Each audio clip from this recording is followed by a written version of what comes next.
Good morning, YouTube.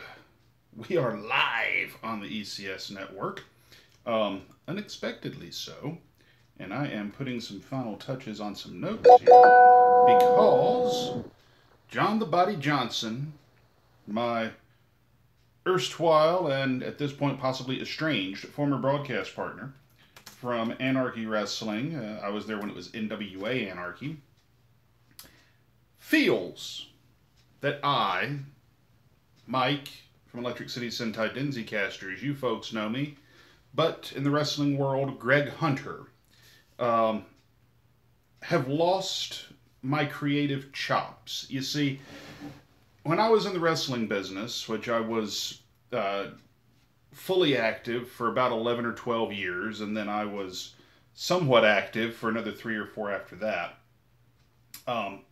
I dabbled around as a booker. I helped book a number of small promotions and was even at one point the booker of NWA Anarchy. Granted, it was not Anarchy's finest year, but you know, it is what it is. 2010 was a very interesting year in Anarchy's history.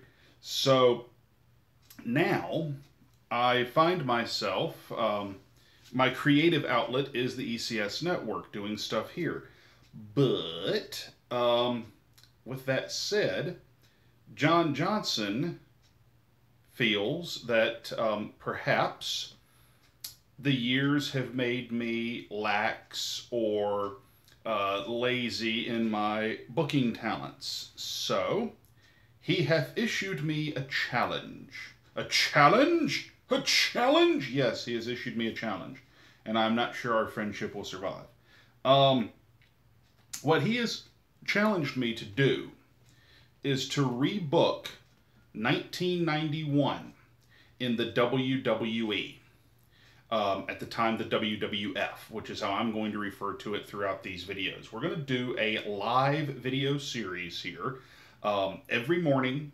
Every Wednesday morning at 8:05 Eastern Time, because if I'm going to do a wrestling themed anything here live on our YouTube channel, here on the ECS Network, I'm doing it on Turner time.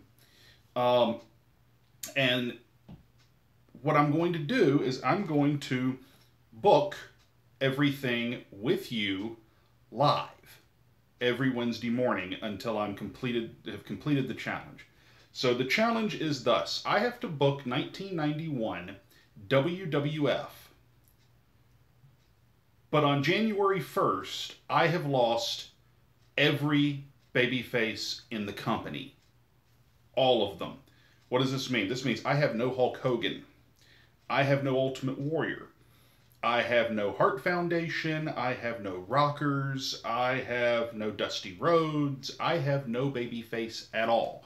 For whatever reason, they all either jumped ship to WCW or Vinnie Mac fired the lot of them, one or the other. Which creates some interesting situations because as of January 1, the World Heavyweight and World Tag Team titles were both held by babyfaces. They were, World Champion was the Ultimate Warrior, and the World Tag Team Champions were the Hart Foundation. So, and I petitioned Vince McMahon in my new role as head booker of the WWF in 1991. I petitioned Vince McMahon to force these three men to fulfill their contractual obligations, but apparently Vinny's pissed at them and said no. So what this results in is the World Heavyweight title and the World Tag Team titles will have both changed hands on house shows that may or may not have actually happened, with, ooh, that was almost bad, with Sergeant Slaughter capturing the World Heavyweight Championship from the Ultimate Warrior on a house show in Peoria, I don't know, and Power and Glory, Paul Roma and Hercules Hernandez have captured the World Tag Team titles from the Hart Foundation in Rio de Janeiro, Brazil. The rationale for each of these teams winning their titles, I'll go over a little, or each of these folks winning their titles, I'll go over a little bit later. But first I want to go over my roster, because while I have somehow lost the entire babyface half of the WWF roster, I have somehow gained the entire babyface half of the WCW roster. So here is my roster as of January 1st, 1991. From the WWF on the heel side, I have the Brooklyn Brawler. I don't know what order they were in, folks. I have the Brooklyn Brawler, Haku, Dino Bravo, the Model Rick Martel, the $1 Million Man Ted DiBiase, Mr. Perfect, Earthquake, Sergeant Slaughter, the Mountie, the Undertaker, Macho King Randy Savage, Power and Glory, Warlord and Barbarian, who I will be using as the Powers of Pain, the Orient Express, which by this point is Pat Tanaka, and Kato, which was Paul Diamond. They were Bad Company up in the AWA. Demolition, which is nominally Smash and Crush, though Axe is still there. They occasionally do six-mans, but Axe is more their manager than anything else. And the Nasty Boys, Knobs and Sags. So that is my heel side of the roster. And as of January 1, every single title is on a heel. Almost out of necessity. So Slaughter is the world's champion. Perfect is the Intercontinental Champion. Power and Glory are the World Tag Team Champions. My babyface roster consists of Beautiful Bobby Eaton, Lex Luger, Sting, Ron Simmons, The Junkyard Dog, Brian Pillman, Tommy Rich, Tom Zink, Brad Armstrong, El Gigante, the Steiner Brothers, the Rock and Roll Express, Tracy Smothers and Steve Armstrong, who by this point are the Young Pistols, not the Wild-Eyed Southern Boys, and Chris and Mark Youngblood, the Renegade Warriors. That is my roster for January 1st of 1991. Now, further rule to this contest, to this challenge as it was laid out to me. I will get changes to the roster, incoming talent throughout the year. However, I will not get everyone that entered the WWF. So if they were a heel that entered the WWF, then I get them. So as a for instance, this approximately means, and I don't have my full notes in front of me, so I'll have to go find them. But on the heel side, this means in February I will get the Berserker, John Nord, aka the other Barbarian. I will get IRS, Mike Rotundo, and Colonel Mustafa, the Iron Sheik, in April. I will get the Beverly Brothers in June. In August, I will get Skinner, which is Steve Kern, and Big Bully Busick. In September, I'll get Ric Flair. In November, I'll get Barry Horowitz. In January of 92, I get Papa Shango. And in April of 92, should I feel compelled to use him, I will get Nails. Because part of this challenge is I have to book all the way through WrestleMania 8. So I'm going from a little bit before WrestleMania 7, which will be in March, all the way to WrestleMania 8, which will be in April of 92. So basically I'm booking the WWE when it was about to fall on its ass. And if all goes the way I suspect it will still fall on its ass. But with that said, now anyone that enters WCW during the same time frame as a babyface, I will get them too. So for instance, at some point I will be getting Dustin Rhodes. At some point I'll be getting Ricky Steamboat. Things like that. I'll get PN News. So let's today kind of go over some thoughts, because here's what I've decided to do. Now, JJ, aka Vince, did offer me full creative control over the roster. For example, that means I can turn anyone baby or heel that I want. And that doesn't, if I turn a WWF heel babyface, they don't leave. I get them. They're still here. One thing that was on the list that JJ gave me, JJ had mentioned that I would get Greg the Hammer Valentine in the spirit of full disclosure, by January of '91, Greg Valentine was a babyface. Rhythm and Blues had already split up. So I'm not using Greg Valentine for this challenge. So I'll get that out there in case JJ is watching or does watch later. So, where does this leave me? This leaves me sitting here thinking, what in the heck am I going to do with this roster? So as I look, why is Slaughter my World Heavyweight Champion? And like I said, I supposedly have full creative control of the roster, but I will say this, in the spirit of the challenge, as it was laid out to me, which is I'm getting this WWF talent, I'm going to assume that Creative Services has already come up with the gimmicks for these folks. Someone has already reached into the box of gimmicks, pulled out what they are.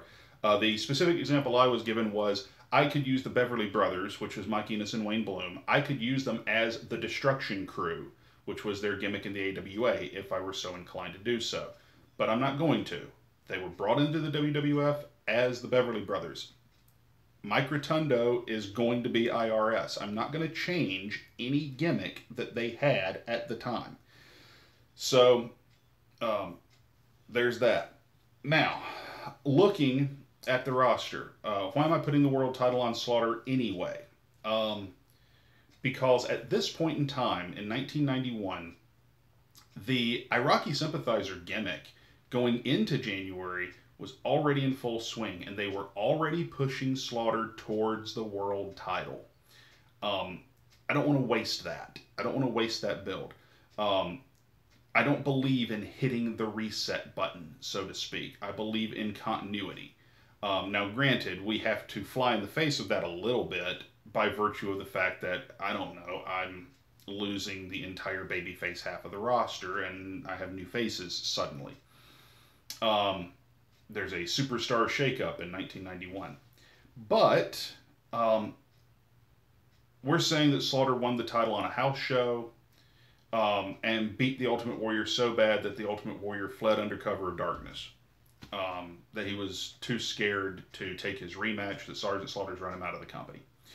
That the power of Iraq was just too much for him.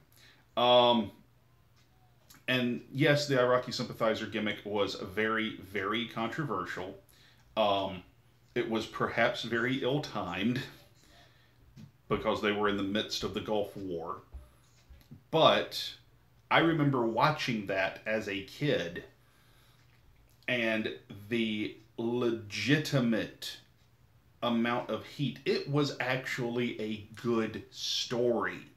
If you divorce, at least for a moment, the goings-on of the real world with what was going on in the WWF, it was a good story. With Hulk Hogan, the all-American hero, coming in and saving the day. And USA. I'm not going to scrap that story. I just have to find someone to use instead of Hulk Hogan in that spot. And by my reckoning, whoever I do that with is made. So, that's where we're going with that. Mr. Perfect is already the Intercontinental Champion.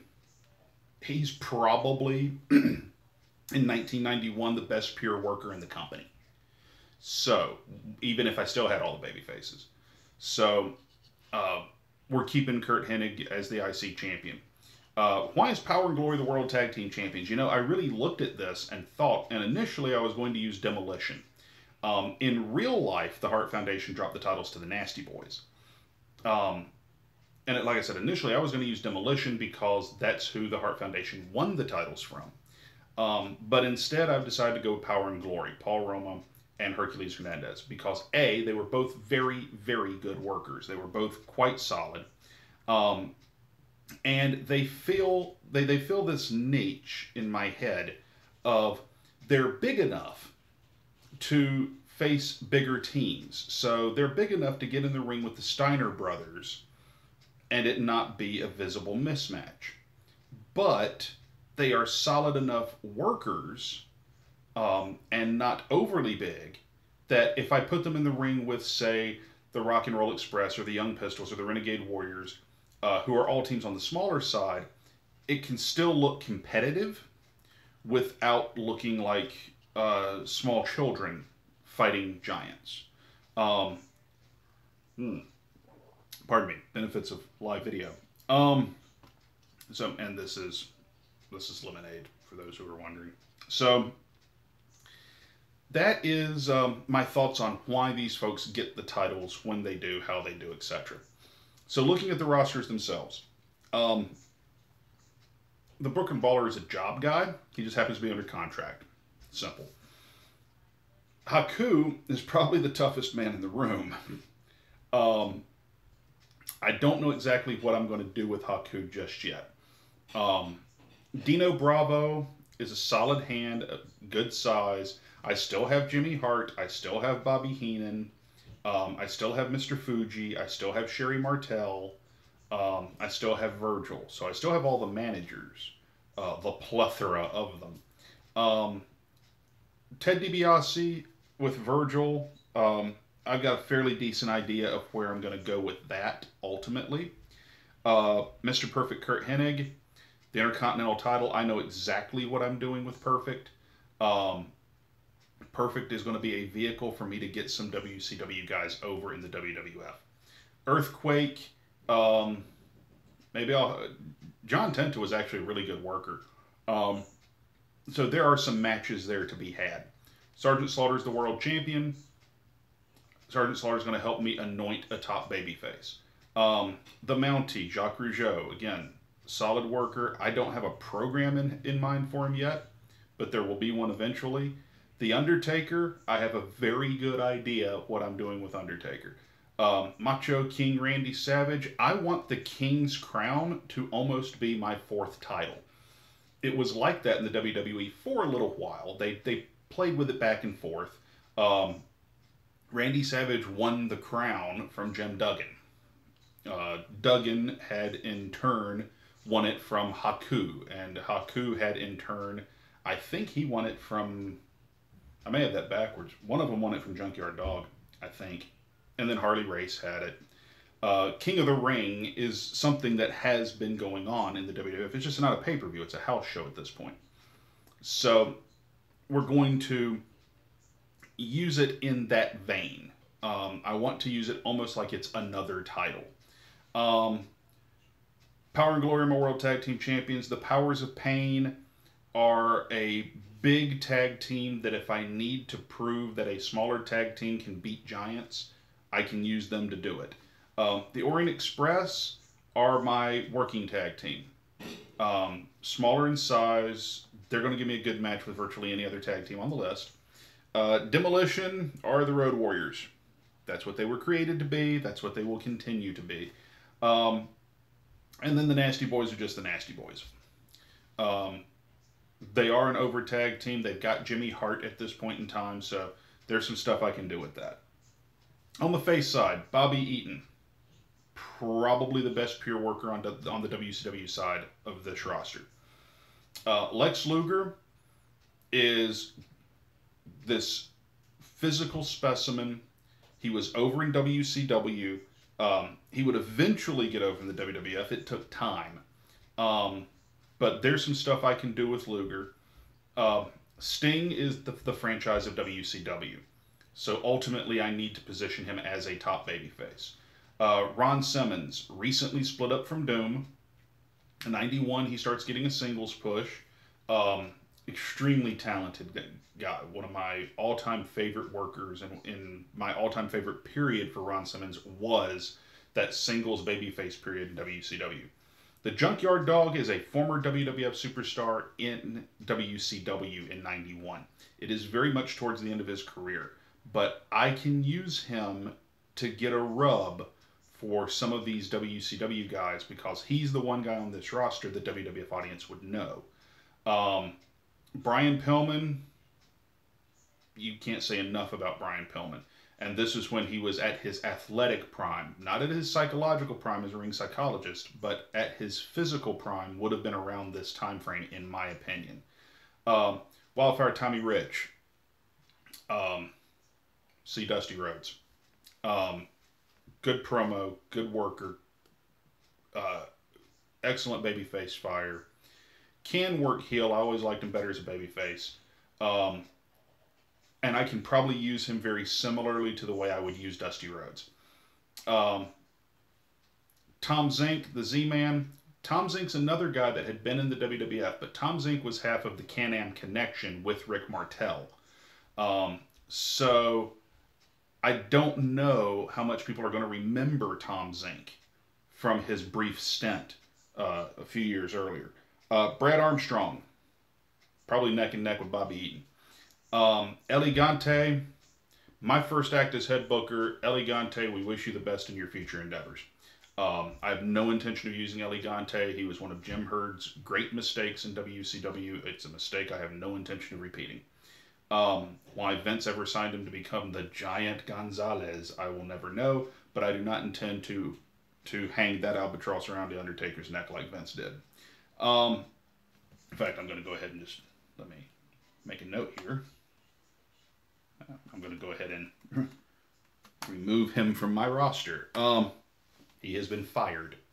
The Steiner brothers are the only tag team in WCW that physically look like a match for the WWF from Jump Street. The Rock and Roll Express are probably the best actual tag team on the roster, period. But we are getting past their physical prime, and as a just on look, they don't fit what you would think of as an over tag team in the WWF. So if I'm going to do anything with the Rock and Roll Express, it's going to take a hell of a lot of effort. The Young Pistols see the Rock and Roll Express, but in better shape and physically can go more in their physical prime. The Renegade Warriors see the Rock and Roll Express, see the Young Pistols, but even less so, even less experienced. But the Renegade Warriors actually have a gimmick to them that I can probably use. Native Americans were always over in the WWF. So that's what I'm staring at in the eyes at the moment. That's my roster. That's sort of my brief thoughts on it. Now, what are we going to do here on this video series? How is this going to work? Very simple. You guys are going to, through your comments, not just live, but after the fact, you guys are going to help shape the direction of the WWF in 1991 as I'm booking it. You are the viewers. So your comments will influence my booking decisions and help me out here. I'm not going to book every single week of TV. Theoretically, I do have 3 TV shows. I have All American on USA on Sundays. I have Primetime Wrestling, which is the flagship show on USA on Monday nights, though it's not live the way Raw is. And then I have Superstars and Wrestling Challenge, which actually are most of my exposure, and those are on in syndication. So I have that. I theoretically do have 4 Saturday night main events throughout the year. I've got to actually check the dates to see when those are. I have 5 pay-per-views. I have the Royal Rumble, WrestleMania, SummerSlam, Survivor Series, and this Tuesday in Texas. Those are my 5 1991 pay-per-views, in addition to the Royal Rumble and WrestleMania in 92. So I've got to book through 7 pay-per-views. I'm basically going to hit the highlights. We're going to do each pay-per-view. And I'll tell you sort of how we get to each angle on each pay-per-view. So, with that said, I'm going to go ahead and announce the card for the Royal Rumble 1991, coming to you January 19th, 1991. It's going to be a short build, folks. I got 18 days. But we're going to do the Royal Rumble 91. It's from the Miami Arena in Miami, Florida. That's where it actually happened. So we're retaining all the real-world physical locations where these things occurred. Here is your card. We will have the Rock and Roll Express, Ricky Morton and Robert Gibson, taking on the Orient Express, Pat Tanaka and Kato with their manager, Mr. Fuji. Sting is going to go one-on-one with Dino Bravo and his manager, Jimmy Hart. For the WWF World Tag Team titles, the Young Pistols, Steve Armstrong and Tracy Smothers. At least I think it was Steve Armstrong. Was it Steve or was it Scott? It was Steve. Okay. Steve Armstrong and Tracy Smothers are going to take on the World Tag Team Champions, Power and Glory, Paul Roma and Hercules Hernandez. The Macho King, Randy Savage, with his Macho Queen, Sherry Martel, or Sensational Queen Sherry, is going to take on Wildfire, Tommy Rich. Somebody say fired up. For the Intercontinental Championship, the Intercontinental Champion, Mr. Perfect, with his manager, Bobby the Brain Heenan, will take on beautiful Bobby Eaton. And, of course, there will be the 30-man over-the-top rope Royal Rumble match as the main event. Keeping in mind that in 1991, the Royal Rumble didn't actually guarantee you a shot at anything. The Royal Rumble, up until 92, wasn't for anything. It was simply a big battle royal event. If you won, huzzah, good on you, kid. And you had the prestige of having won the Royal Rumble. That's literally all it was. Today, of course, if you win the Royal Rumble, you get the main event at WrestleMania. Up to 1991, there had only been a handful of Royal Rumbles. The first one was Hacksaw Jim Duggan winning. Then the second one was Big John Studd. Number 3 was Hulk Hogan. This would be number 4, which in real life was also Hulk Hogan. Although in this world it will not be. And the Royal Rumble didn't get Hogan a shot at the title automatically, but it did set him up for WrestleMania, and it set him up for a shot at the title against Sergeant Slaughter. So I'm going to kind of keep that in mind, that the way the Royal Rumble was used in 91 was as a momentum jump for Hogan to kind of boost him into WrestleMania's main event, even though officially that's not what it was for. The Royal Rumble wouldn't be for anything until 92, where Flair won the world title. So, I'm going to try and keep in mind as I do my booking that I am booking the WWF in 91, which means I have to deal with the preconceived notions of the WWF in 91, that it is, that it is a big man territory, that it is, generally speaking, a babyface territory, that they predominantly depended on cartoon characters at the time. I'm not booking WCW. I'm not booking Jim Crockett Promotions. I'm not booking New Japan. I am booking the WWF in 1991.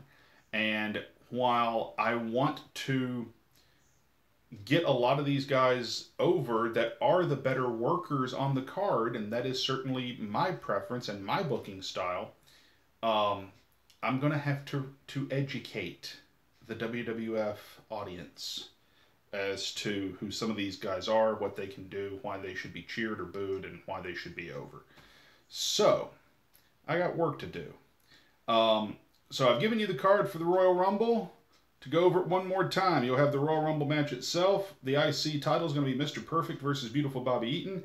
Macho King Randy Savage is going to take on Wildfire Tommy Rich. The World Tag Team Champions Power and Glory will defend against the Young Pistols. Sting is going to take on Dino Bravo and the Orient Express and the Rock and Roll Express because, well, Express versus Express. Why not? It's worked before. So, with all that in mind, folks, I hope you enjoy the ride. Please, please, please leave your comments. Tell me what you think of the card. Tell me what you think of the roster. Let me know, guys you might want to see pushed. Who are you cheering? Who are you booing? What are the dream matches you might want to see off of this roster? What are your predictions for the Royal Rumble? All of that, and just assume, as far as the roster is concerned, assume that everybody could be in the Royal Rumble, because I'm not taking anyone out except Sergeant Slaughter. Sergeant Slaughter will not be in the Royal Rumble match at all. Sergeant Slaughter is probably going to be doing either commentary or something similar during the Royal Rumble, or just have an interview spot. I don't know, but he is not defending the world title, and he is not a participant in the Royal Rumble match. So, let us know what you think. Give me your comments down below. Help me figure out where the WWF in 91 is going, because you are the audience. You are the WWF viewers in 1991, and at least in this version of the WWF, the office is listening. So until next week, folks, next Wednesday at 8:05 Eastern Time, that's Turner Time, 8:05, I will see you.